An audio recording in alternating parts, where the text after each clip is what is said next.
U.S. President Joe Biden has called on Republican Party members to back a bill to provide more aid to Ukraine. Ukraine's funding was dropped at the insistence of some hardline Republicans as the U.S. Senate passed a stopgap funding bill. The funding bill aimed to avert the government from shutting down.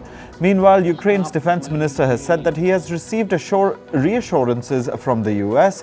regarding further military assistance.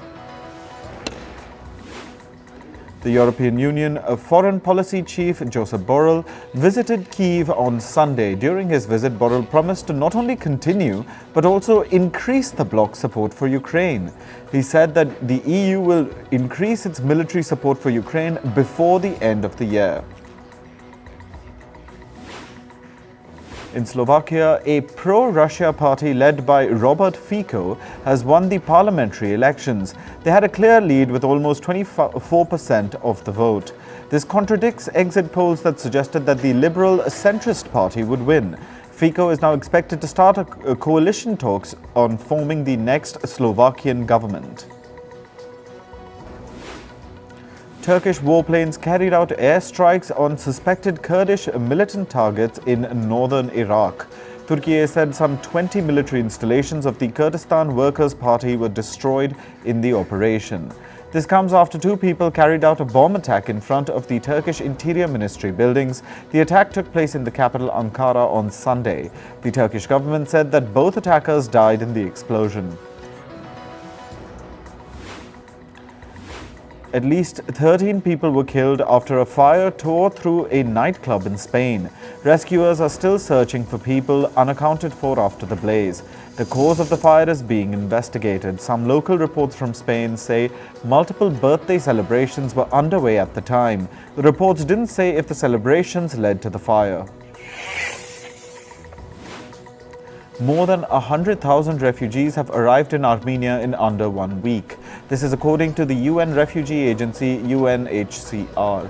The exodus began after Azerbaijan conducted a military operation to retake control of the Nagorno-Karabakh region. Nagorno-Karabakh has been a disputed region between Azerbaijan and Armenia. It's internationally recognized as a part of Azerbaijan, but it has been under the control of ethnic Armenian residents for 3 decades. In the UK, protesters took to the streets of Manchester. Demonstrators marched to the city centre, waving flags and chanting slogans as police officers stood close by. One group was heard chanting, "Get Rishi out," referring to the UK Prime Minister Rishi Sunak. The protests erupted as Britain's ruling Conservative Party kicked off their annual conference in Manchester. The conference will run until Wednesday. Clashes between protesters and police erupted in Iraq's capital Baghdad on Sunday. This was after protesters took to the streets to commemorate the 4th anniversary of the October protests that began in 2019. The protesters held Iraqi flags and set fire to garbage in the street while calling for the revolution to continue. In 2019, protests erupted against Iraq's then Prime Minister Abdel Mahdi's government. The demonstrators demanded an overhaul of Iraq's political system, which they deemed corrupt. Hundreds of thousands of people gathered for an opposition rally in Poland's capital, Warsaw. The rally was organized by Poland's opposition party and comes 2 weeks ahead of the country's parliamentary elections. Opinion polls suggest the incumbent Conservative Law and Justice Party is likely to win the election. Meanwhile, the opposition hoped Sunday's march would become the biggest in decades. This would allow them to build momentum and oust the Conservative Party that has ruled Poland since 2015. Former U.S. President Donald Trump held a campaign in the American state of Iowa on Sunday. During the rally, he said that his indictment was a great honor. He claims he was indicted because Democrats don't want to compete against him in the 2024 presidential election. Trump made the remarks just a day before the opening of his New York civil trial. It is scheduled to begin today. The main candidates for Argentina's presidential race clashed in the first debate of their campaign. They traded barbs over who was to blame for the country's economic crisis. They also debated their views on ways to end the downturn of the economy. Last month, data showed that Argentina's inflation shot up to a whopping 124%. 9 people died and 40 were injured after a church roof collapsed in Mexico. Another 30 people are said to be trapped under the debris. Rescuers and volunteers were seen removing debris such as wooden pillars with their bare hands. The Mexican rescue workers were searching for survivors. At least 10 Cuban migrants have died and 17 others were seriously injured in Mexico. This is after a cargo truck ferrying them met with an accident. Mexican officials say the Ford truck carrying the migrants did not have the capacity to accommodate so many people. They also added that the driver fled the scene of the accident. In climate news, people in Spain are experiencing sweltering conditions as temperatures increase higher than usual this month. According to the Spanish weather agency, temperatures would rise between 6 to 10 degrees Celsius. This has raised concerns about the effects of climate change among the residents. Some parts of Spain are under a high fire risk. The southeast region of Australia is witnessing sweltering heat. It has increased the risk of bushfires. The nation's weather forecaster has said that temperature is likely to reach 12 degrees Celsius above average in some areas. Australia faces a high risk of bushfires as it experiences an El Niño weather event. The El Niño is typically associated with extreme events like wildfires, cyclones, and droughts.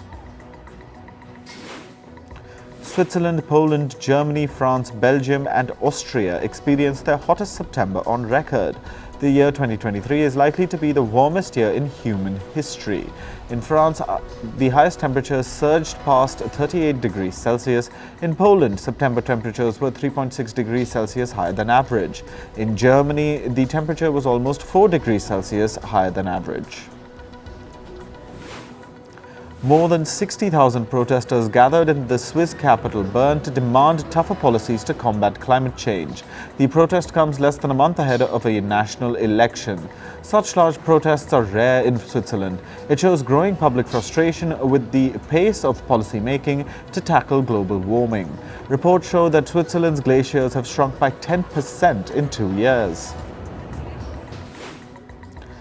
The sudden death of more than 100 Amazonian river dolphins has prompted fears of a rising global heat. Floating corpses of the endangered mammals appeared at Lake Tefé. The water in this lake is drying up as the region is experiencing drought conditions. Brazil has witnessed unusually extreme weather in recent months. This is a consequence of climate breakdown triggered by human-related activities. A state of emergency was declared in New York City over the weekend due to flash floods. Many of the subway stations, streets, and highways were flooded. Governor Kathy Hochul called it a dangerous and life-threatening storm. No deaths have been reported, though. New York Police Department officials announced multiple road closures, and the National Guard has been deployed. Major oil and gas company chiefs held discussions with heavy industry bosses on Sunday. The meetings were held in the United Arab Emirates. They aimed to arrive on a firm commitment to reduce carbon emissions ahead of the United Nations Climate Summit next month. The COP28 is seen as a crucial opportunity for governments to accelerate action to limit global warming. On to business and tech news now. US President Joe Biden signed a stopgap funding bill into law on Saturday. The bill avoids the federal government's partial shutdown. It'll fund the government for the next 45 days. A US government shutdown would have placed tens of thousands of federal employees on furlough without pay. It would have also suspended various government services. British Finance Minister Jeremy Hunt will announce a hike in the country's minimum wage today. This is according to excerpts from a speech released by the British Conservative Party ahead of the announcement. The UK's minimum wage will be increased to at least $13 per hour from the present $12. However, Hunt is not expected to make any announcement on tax cuts. This is despite growing calls from the UK's Conservative Party lawmakers who have asked for tax cuts repeatedly. Credit Suisse has shed nearly 13% of its workforce in the past 12 months. This is according to a financial report published by the bank. It showed that the number of employees fell to about 34,000 at the end of June this year. This is compared to nearly 39,000 workers in the same period last year. This highlights the turmoil at Credit Suisse after it was taken over by rival UBS earlier this year. America's United Auto Workers Union has expanded its strikes at additional plants of Ford and General Motors. This comes after negotiations failed to proceed between the two automakers and the union. However, an extension at additional facilities of Stellantis was averted after significant changes were made to its labor contract. The UAW has been striking against the Detroit 3 automakers since last month. They've been demanding a 40% pay hike and a revision of their current agreement. Meanwhile, the union has dropped charges of unfair labor practices against General Motors and Stellantis. In August, the UAW had filed the charges against the two automakers with America's National Labor Relations Board. The UAW had accused General Motors and Stellantis of refusing to bargain in good faith. The US Labor Board has accused Amazon of violating the terms of an earlier settlement. It has been accused of breaching a 2021 agreement to allow its workers to unionize. The e-commerce giant has denied the accusations. Last year, workers at Amazon's New York City warehouse voted to form the first union at the company. About 88 British retailers have signed a letter to Interior Minister Suella Braverman. This includes companies like Tesco, Sainsbury's and Marks & Spencer. They have demanded action over rising rates of retail crime. A survey by the British Retail Consortium shows that abuse towards retail workers almost doubled compared to pre-pandemic levels. The report said that more than 800 incidents occurred every day between 2021 and 2022. U.S. carrier JetBlue Airways has filed a complaint to the U.S. Department of Transportation. This is against the Netherlands' move to curb traffic at Amsterdam's Schiphol Airport. Earlier this month, the Dutch government said it would cap the number of flights in the airport to reduce noise. JetBlue says this violates a US-EU transport agreement. Apple says it has identified a few issues that are causing its new iPhone 15s to get warmer than expected. The company says that this is due to a bug in its new software version, iOS 17. Third-party apps like Instagram and Uber are also causing the phone to heat up unusually. While Instagram has already fixed the issue, Apple says it will roll out an update to fix the iOS 17 bug. A Tokyo-based startup has developed a 15-foot-tall four-wheeled robot. It has two modes, the robot mode and a vehicle mode. In its vehicle mode, the machine can travel up to 10 kilometers per hour. The company aims to sell the machine as a toy for robot fans. It plans to sell it for $2.7 million each. Moving to sports, here are the updates from the Asian Games. India's Avinash Sable won gold in the men's 3,000 meter steeplechase race. Sable led the race from start to finish to set a new Asian Games record. He registered a time of 8 minutes and 19.5 seconds. Despite setting a new milestone, Sable's Asian Games win was still 8 seconds slower than his personal best this season. India continued to dominate track and field events at the Asian Games yesterday. Tajinder Pal Singh Toor clinched gold in men's shot put. He defended his Asian Games title with a throw of 20.36 meters. The Indian shot putter got off to a shaky start with two foul throws. Toor's medal-winning throw came in his sixth and final attempt. India's Jyoti Yaraji won silver in the women's 100-meter hurdles after some false start drama. China's Wu Yani got off to an early start. The Indian Yaraji followed Wu and began running as well. The Asian Games officials ruled out Wu and Yaraji, which the Indian contested. Then the race was allowed to carry on as normal, with Yaraji finishing third. After a thorough review process, Yaraji was awarded silver and China's Wu was disqualified according to false start rules. India won bronze in both the men's and women's 3,000-meter speed skating relay race. The podiums were identical for both events. The Indian men's and women's teams bagged the bronze, while South Korea won silver and Chinese Taipei took the gold. On to other sports. In cricket, New Zealand captain Kane Williamson will miss the World Cup opener against England. This is because Williamson still needs time to recover from a knee surgery. New Zealand's head coach says Captain Williamson is recovering well but won't be pressured into returning till he's ready.